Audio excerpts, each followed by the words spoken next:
Hi, this is Lisa and welcome to my channel. Today we're going to start part one of making a trick riding saddle.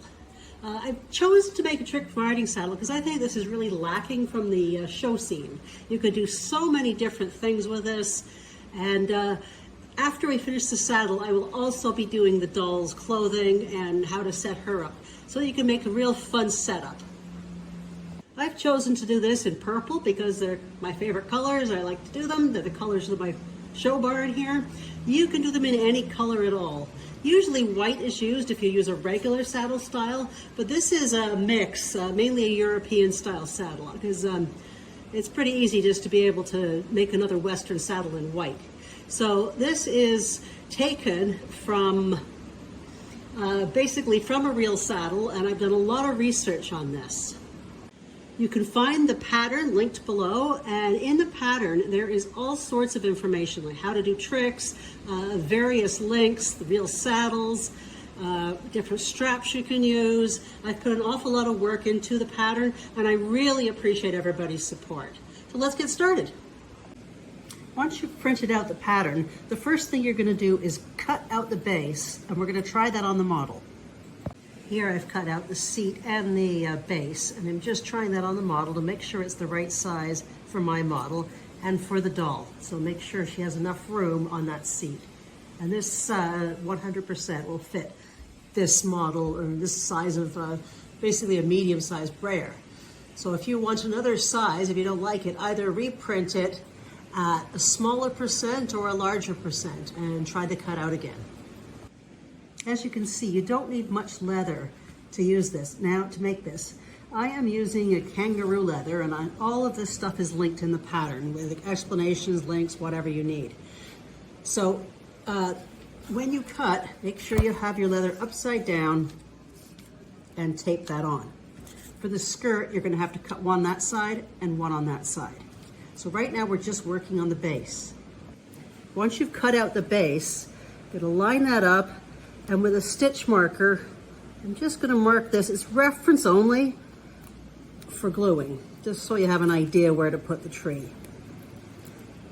And I'm going to mark these little slits and cut them out with a sharp knife. If I just poke it with some pins, it's easier. And the same with these. And I'm going to take a sharp knife and cut these. Now these just have to be big enough to get a piece of 3mm lace through. And we can widen them when we're doing it with a pin, so just as long as we know where they are at this point. When you're cutting out these, it's easier just to push the knife down and put the space. And then once you have them all pushed down, you can work on cutting it out neatly. To finish prepping this piece, I've got some gum tragacanth, and it's not essential, but it's a nice to have. And I'm going to work that around the edges. And optionally, you could take a darker colored Sharpie and color in around the edges. Mine has a real funny color there. I don't like it, so I am definitely going to do the edges. As in all my videos, when working with lace, make sure you've thinned it with either a skiver, a knife, or sandpaper. Once you have, thread the smaller D-ring, and all the sizes are on the pattern, through, fold it in half, and glue that down. And this is going to be used for the breastplate. Now, these little pieces don't have to be any more than 1 inch long. Once you've got them there, I like to use those little clamps. Make 2 of those.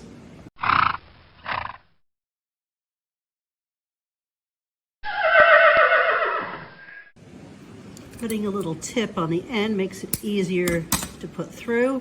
And once you have it through, glue it on the underside. Optionally, you can also run stitch marks all around the outside just for look. For the real saddles, these trees are made of wood covered in metal, so that's what we're going to do here. This is the outline of the shape of the tree, and these 2 slits are going to be the D-rings for the front and the back girths. So what I'm going to do is with the actual length of this figured out, I am going to cut 2 pieces of craft stick that length. I used the saw miter box for that, but you could actually use scissors or a knife. Now once that's done, and I use the rounded end just for ease, I put the large rounded end of the rounded end and traced on my pattern. With scissors, old kitchen scissors or a knife, you can actually, if you're careful, you can easily cut this out roughly with scissors. Got the rough shape in there, and then sand it and file it or whatever. It's actually a lot easier than you'd think it would be. The only thing you have to be careful with, if you cut down in that direction, it could shoot up. So make sure you've got a blocker on this side by pre-cutting this side. So if, I'll show you here, there. So if I cut through here and it splinters, it's going to stop where that break is. A sharp knife can also be used to carve out the basic shape. Once you've got the basic shape out there, I have coarse grained sandpaper to just clean off the edges and test it against the pattern and get it close. Now I have 2 of them here. This is the left side, so I'm going to put an L on this side, and this is the opposite direction. I'm going to put an R on this one in the back. And then I'm going to take, not this, but these as my pattern for the tin. I've taken an aluminum can, and I'm just cutting the top and the bottom off. And then I'm going to lay these down here and trace around them. Now obviously, since this is metal, be really careful. You could cut yourself. I'm going to put the L and the R side, in other words, the insides down, because I want this tin to be used for the outside. And then cut those out. Take your metal pieces and mark the 2 outside strips. Notice mine are actually a little bit bigger than what they showed before. I do 2 pin pricks, and then I can take the knife and cut out the slits. Now the middle slit is optional if you want adjustable stirrups. I am not using it. Now I'm going to take some 5mm leather, thread it through the larger D-rings, and glue that on, and then cut that with about 1 centimeter. Do that 4 times. I also cut them with a little point on the end, and I'm using a different color leather because it won't be seen, and I don't have that much of the purple leather in that size.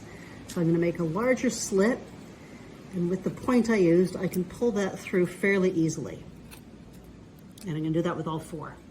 Before gluing anything down, make sure you have a right and left side, and if there's any leftovers sticking up, trim that off, and then glue these underneath to the can. And once you have your glue on that side, add glue to all of the back side and glue it on top of the wood, and then you may want to use a book on that or something heavy to hold it down while it dries. Now you could choose to paint this metal the color of your tree, color of your saddle, or not. Then I'm going to take my pattern and mark where I want this edges to be. And with that, I'm going to take some skiver and line it up and glue it on. Now, you can use any color skiver you want, or if you have leather paint, dye, or whatever, you can dye your skiver to match. So I'm just going to apply some glue, and then taking the leather, I'm going to match a straight line along where my line was. Once that's dry, I'm just going to trim around the edge. While those are drying, I'm going to cut a 1/2 inch wide piece of leather from the skiver. And this is going to be used for the piping around the tree. Once you've cut that out, put some glue along it on the wrong side, and then glue that lengthwise in half.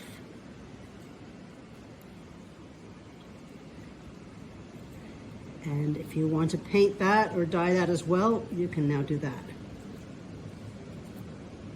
While those are drying, I'm going to cut out the wire now. I have my cantle template and pommel template. And what I'm going to need is 2 6-inch lengths of wire. To make the cantle loops, first we're going to bend the first piece in half, making here. And I'm using some pliers there. And then I have something to wrap the wire around to try to make a circle. And this is a 15 millimeter round dowel.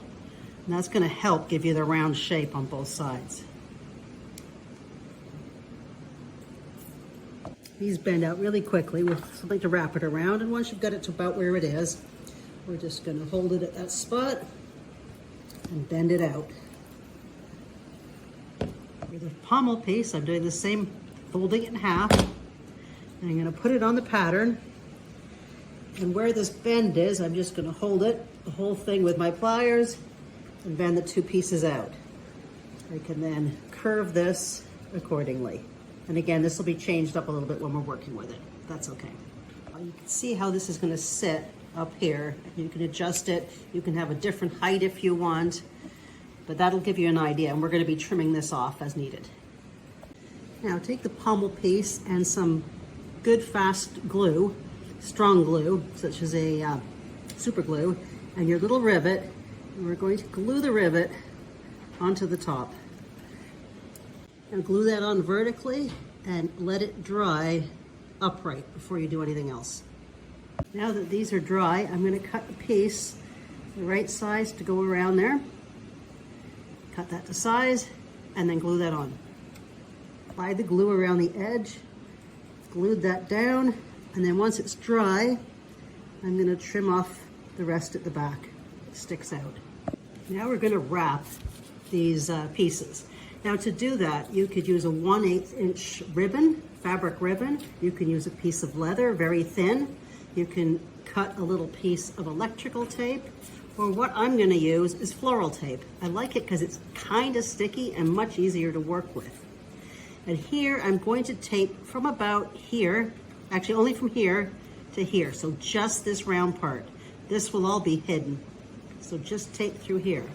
So what I'm going to do is start it on and carefully roll it around with an overlap as I go to make it look like it's thinner. And this gives it a little more body.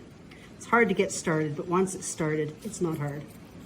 You can even start it down at this bottom part here if you want. Using something like ribbon or leather, you would have to glue it down here first, but this stuff, as I said, is sticky. So it's working. And as I said, I'm doing a little bit of an overlap, taking my time as I go. This stuff is so thin, so it gives you no bulk when you're working. The thing with the wrapping is to get it tight and neat. And this stuff comes in all sorts of colors. I just chose the gray for what I'm working on. If I could find a nice purple, I would have used it.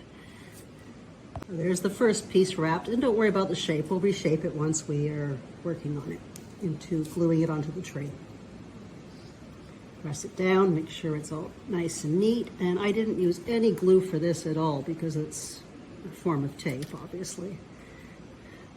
Vet wrap is also something else you could use, but cut it thin. Once this piece is dry, I'm going to use pliers and squeeze that in nice and tight, as close as I can, all the way around. Now I'm going to apply a little bit more glue just around here. And with my floral tape, I'm going to start wrapping at the very top. And I'm going to do a few around the top here, leaving just the circle part showing. Again, take your time. Try to get that nice. And then wrap it to here and cut it. There's my top section. And then I'm going to wrap from about here to about here, leaving the rest just to glue under the tree. Using the floral wire, you might want to give it a second wrap just to give it a bit more sturdiness. Pressing down, making sure it's all nice and even. Run it between your fingers, and you should have a nice wrap. Now we have all our tree pieces ready. This is fairly flush on the back once trimming, and fairly flush at the front. We're now going to glue on the tree. And with the model here, if I put this tree on, you can see where it's going to be. I can cut it to about there on both sides. And play around with this, determine how much I want showing, and push in the metal so that it's going to sit well on the horse's back where the tree is. And you can see with the line where the tree will be. Now with the other one, that is going to sit here. So these are going to push closer together, and it's going to sit here on the tree. So we're going to snip off about there.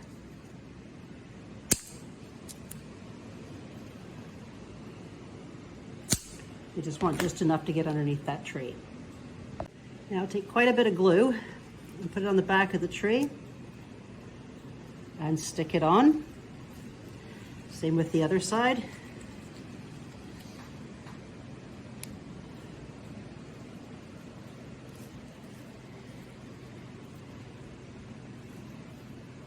And then I'm going to get this and push it down underneath the tree. Play around with these till you get them in the right spot. And the tree should be just right where this leather meets. Same with this piece, sticking it under the tree. Once I've got the basic location, I've taken it off the horse, and I'm going to push the tree and the metal into place, making sure it's centered, same as this piece. And you can see this should sit right about there. And we can bend these later, so don't worry about the actual shape of the metal. Just make sure it is even and the tree is approximately the same on both sides.